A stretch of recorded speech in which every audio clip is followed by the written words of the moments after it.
महाराष्ट्र में नई सरकार को लेकर दिल्ली में मंथन, अमित शाह के आवास पर बैठक हुई है। महाराष्ट्र के नए सीएम को लेकर बैठक हुई है। शिंदे, देवेंद्र फडणवीस और अजीत पवार कल दिल्ली में बुलाए गए थे और तीनों की ही मौजूदगी देखिए यहाँ पर इस वक्त तस्वीरों में आप खासतौर पर। और अब पिक्चर ऑलमोस्ट क्लियर हो चुकी है। देवेंद्र फडणवीस महाराष्ट्र के अगले मुख्यमंत्री होंगे। कल एकनाथ शिंदे की ओर से स्टेटमेंट भी सामने आ चुका है। उन्होंने कहा कि बीजेपी का मुख्यमंत्री उनको स्वीकार है। और यहाँ पर देखिए देवेंद्र फडणवीस आपको नजर आ रहे हैं, एकनाथ शिंदे नजर आ रहे हैं, साथ ही साथ अजीत पवार नजर आ रहे हैं, जेपी नड्डा हैं। तो ये तस्वीरें दिल्ली की तस्वीरें हैं, अमित शाह से मुलाकात की तस्वीरें हैं। देवेंद्र फडणवीस, अजीत पवार, एकनाथ शिंदे बैठक में मौजूद, जेपी नड्डा भी बैठक में मौजूद रहे। तो ये बड़ी जानकारी महाराष्ट्र को लेकर, खासतौर पर महाराष्ट्र में सबकी निगाह टिकी है। इस बार महायुति को बड़ी बढ़त मिली है चुनावी नतीजों में। ऐसे में एक बड़ा सवाल बना हुआ था कि अगला चेहरा कौन होगा, उसको लेकर भी अब ऑलमोस्ट जो कंफ्यूजन था वह दूर हो चुका है और महाराष्ट्र में तस्वीर ऑलमोस्ट अब क्लियर होती हुई नजर आ रही है। कल की ये तस्वीर है जब सभी नेताओं को दिल्ली में बुलाया गया था। दिल्ली में रणनीति पर आगे चर्चा हुई है। साथ ही साथ देखिए अब जो सरकार है उसका स्वरूप कैसा होगा, इसको लेकर मंथन हुआ है। अमित शाह के घर पर मंथन हुआ और अब ऑलमोस्ट माना जा रहा है कि देवेंद्र फडणवीस के नाम का सिर्फ औपचारिक ऐलान बाकी है महाराष्ट्र के मुख्यमंत्री के तौर पर।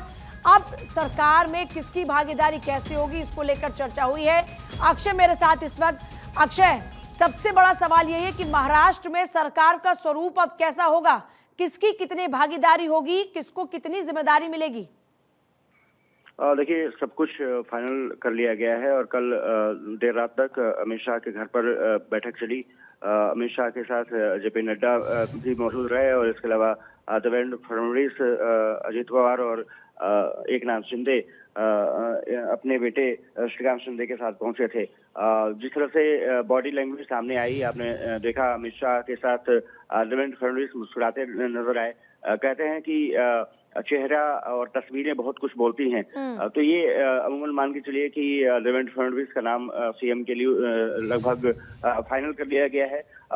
ये कहा गया है कि एनसीपी और शिंदे जो गुट है, खास करके गृह मंत्रालय को लेकर के शिंदे गुट चाहता है, उस पर भी लगभग सहमति बना ली गई है। लेकिन अभी थोड़ा सा उसमें चीजें देखने वाली होगी कि अजीत पवार जो गृह मंत्रालय मांग रहे हैं तो उनको किस तरह से संतुष्ट किया जाता है। लेकिन कहा जा रहा है कि अधिकतर बातें फाइनल कर ली गई हैं।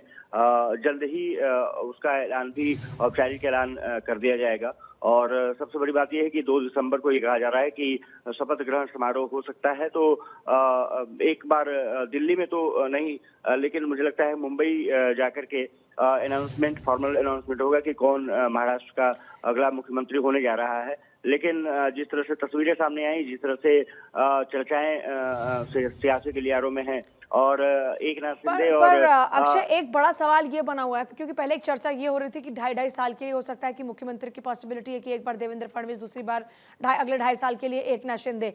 आप जिस बात का जिक्र आप कर रहे हैं कि ऑलमोस्ट चीजें फाइनल हो चुकी है, तो क्या चीजें फाइनल हुई हैं? और दूसरा क्या, क्योंकि ये भी फाइनल हुआ है कि एक उप मुख्यमंत्री होगा बाकी दोनों पार्टी से, एनसीपी और दूसरी तरफ शिवसेना से, तो क्या एकनाथ शिंदे को स्वीकार्य होगा ये डिप्टी सीएम का पद, या फिर उनके लिए केंद्र में कुछ भूमिका सुनिश्चित की गई है?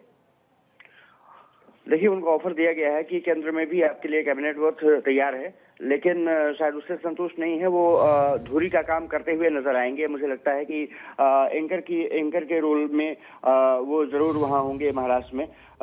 डिप्टी सीएम जरूर बनेगा, लेकिन एकनाथ शिंदे ऐसा लगता नहीं है कि डिप्टी सीएम बनने जा रहे हैं। शिवसेना और एनसीपी दोनों से डिप्टी सीएम बनने जा रहे हैं। अजीत पवार डिप्टी सीएम जरूर बनेंगे, लेकिन एकनाथ शिंदे लगता है कि एंकर की भूमिका के रूप में रहेंगे, जैसे एनडीए में संयोजक का होता है। महायुति में वहां लगता है कि संयोजक के रूप में एकनाथ शिंदे काम करेंगे और देवेंद्र फडणवीस मुख्यमंत्री के रूप में शपथ लेंगे।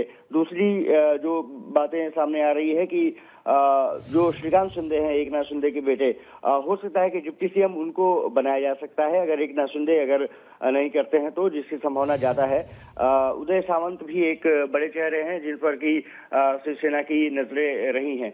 मराठा जो क्षेत्र है उसको लेकर के भी बीजेपी और शिवसेना और एनसीपी के बीच में चर्चा हुई है।